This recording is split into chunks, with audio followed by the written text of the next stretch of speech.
Bonjour, Maxime Provencher, physiothérapeute à la clinique du PEPS. Aujourd'hui, on vous parle du syndrome fémoro-patellaire.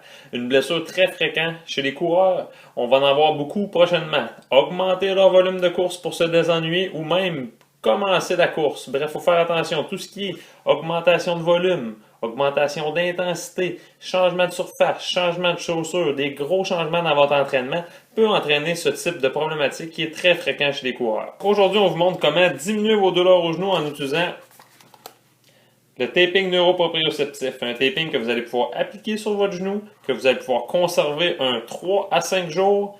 Évidemment, lorsque vous avez le taping, si ça vous met à vous piquer, vous l'enlevez, vous êtes en train de faire une petite réaction allergique. On regarde comment faire.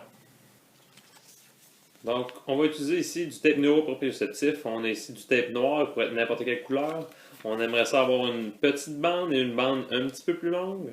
On s'assure d'arrondir des coins pour être sûr que ça ne vienne pas frotter contre les vêtements.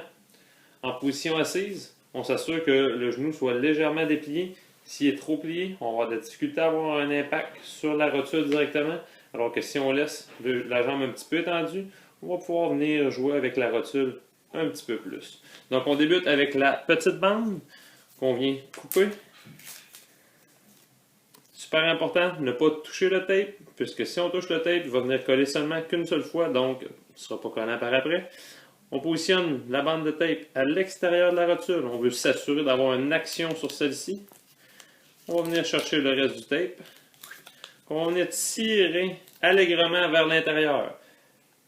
Plus on le tire, plus ce sera efficace. Par contre, plus il sera serré, moins il va tenir comme il faut. Donc, on s'assure de tirer suffisamment pour venir le tendre finalement jusqu'à l'intérieur.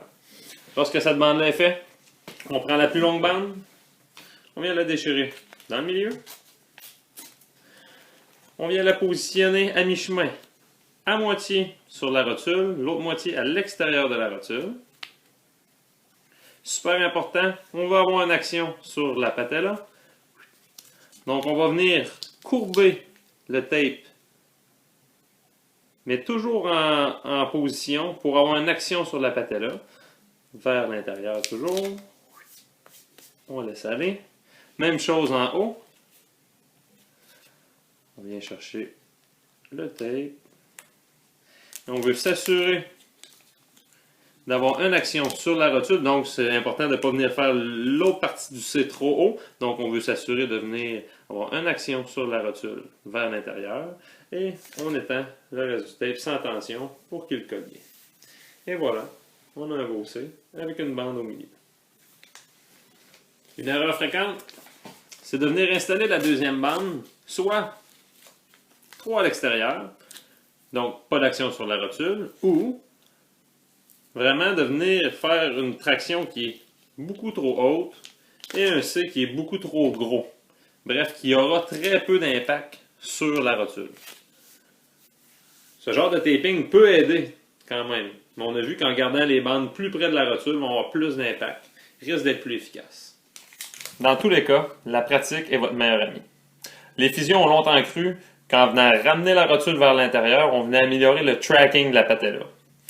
On s'est peut-être un petit peu trompé. Il y a des études récemment qui démontrent que c'est surtout la pression que le taping exerce sur la rotule qui va venir augmenter les surfaces de contact de la rotule, de la patella sur le fémur, qui va faire en sorte que ça va frotter un petit peu moins à un endroit précis. Bref, l'important, c'est que vous soyez confortable dans votre course.